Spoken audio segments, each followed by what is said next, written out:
വേനൽക്കാലമൊക്കെ മാറി മഴക്കാലം എത്തിയിരിക്കുകയാണ്.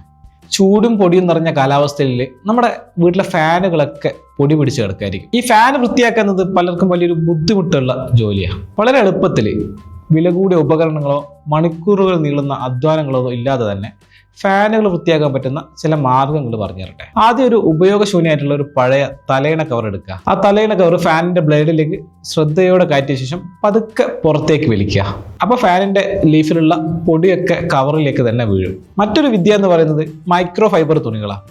സാധാരണ കോട്ടൺ തുണികളെക്കാൾ നല്ല രൂപത്തിൽ ക്ലീൻ ചെയ്യാൻ പറ്റിയ തുണികളാണ് മൈക്രോ ഫൈബർ. ഈ തുണികൾ കൊണ്ട് നനച്ചു തുടക്കുകയാണെങ്കിൽ പൂർണ്ണമായും പൊടികൾ അങ്ങനെ തന്നെ വലിച്ചെടുക്കാൻ പറ്റും. ഇനി സാധാ റൂമിലെ ഫാനുകളല്ലാതെ അടുക്കളയിലെ ഫാന് ക്ലീൻ ചെയ്യുകയാണെങ്കിൽ ഈ അടുക്കളയിലെ ഫാനുകളുടെ ലീഫിൽ ഒരു എണ്ണമയ ഉണ്ടാവും. അപ്പോൾ അങ്ങനെ എണ്ണമയുള്ള അഴുക്ക് കളയാൻ വേണ്ടിയിട്ട് വെള്ളവും വിനെഗറും ചേർത്ത ഒരു മിശ്രിതം ഉണ്ടാക്കുക. ഇത് ഫാനിലേക്ക് നേരിട്ട് സ്പ്രേ ചെയ്യുന്നതിന് പകരം ഒരു തുണിയിൽ സ്പ്രേ ചെയ്ത് ബ്ലേഡിൽ ഇങ്ങനെ ആ തുണി കൊണ്ട് വലിച്ചിങ്ങെടുക്കുക. ഫാൻ വൃത്തിയാക്കുമ്പോൾ എല്ലാ ആളുകളും മാസ്ക് ധരിക്കുക.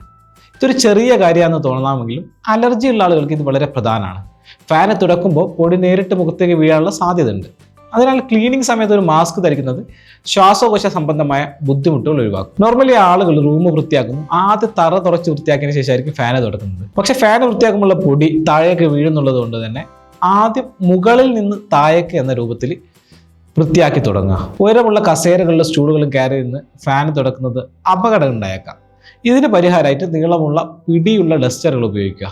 ഉയർന്ന സീലിംഗുള്ള വീടുകളിൽ ഇത് വളരെ സഹായകരമാണ്. ഇനി പൊടിയെല്ലാം തുടച്ചു മാറ്റിയതിനു ശേഷം ഒരു ഉണങ്ങിയ തുണി ഉപയോഗിച്ചിട്ട് ലീഫുകൾ തുടക്കുകയാണെങ്കിൽ കുറച്ചുകൂടെ നല്ല തിളക്കം ഉണ്ടാവും. ഫർണിച്ചർ പോളിഷുകൾ പോലത്തെ സാധനങ്ങൾ ചെറിയ അളവിൽ ഉപയോഗിക്കുന്നത് പഴയ ഫാനുകളെ പോലും പുതിയതുപോലെ തോന്നിപ്പിക്കും.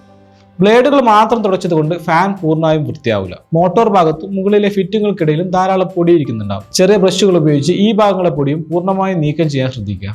ഫാൻ തുടയ്ക്കുന്നതിന് മുമ്പായിട്ട് താഴെ തറയിൽ കുറച്ച് പത്രക്കടലാസുകൾ വിരിച്ചിരിക്കുന്നത് പണ്ട് മുതലേ ഉള്ള ഒരു സൂത്രമാണ്.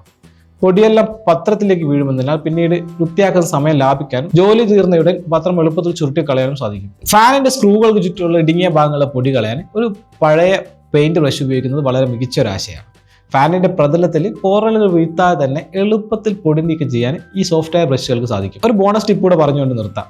ഈ മാസങ്ങളോളം ഇങ്ങനെ പൊടി വെച്ചുകൊണ്ടിരിക്കാതെ 2 ആഴ്ച കൂടുമ്പോൾ ഫാനുകൾ ചെറുതായിട്ട് തുടച്ചു വൃത്തിയാക്കുന്നത് വലിയ തോതിലുള്ള അഴുക്കടിഞ്ഞു കൂടുന്നത് തടയാനും ക്ലീനിങ് എളുപ്പമാക്കാനൊക്കെ സഹായിക്കും.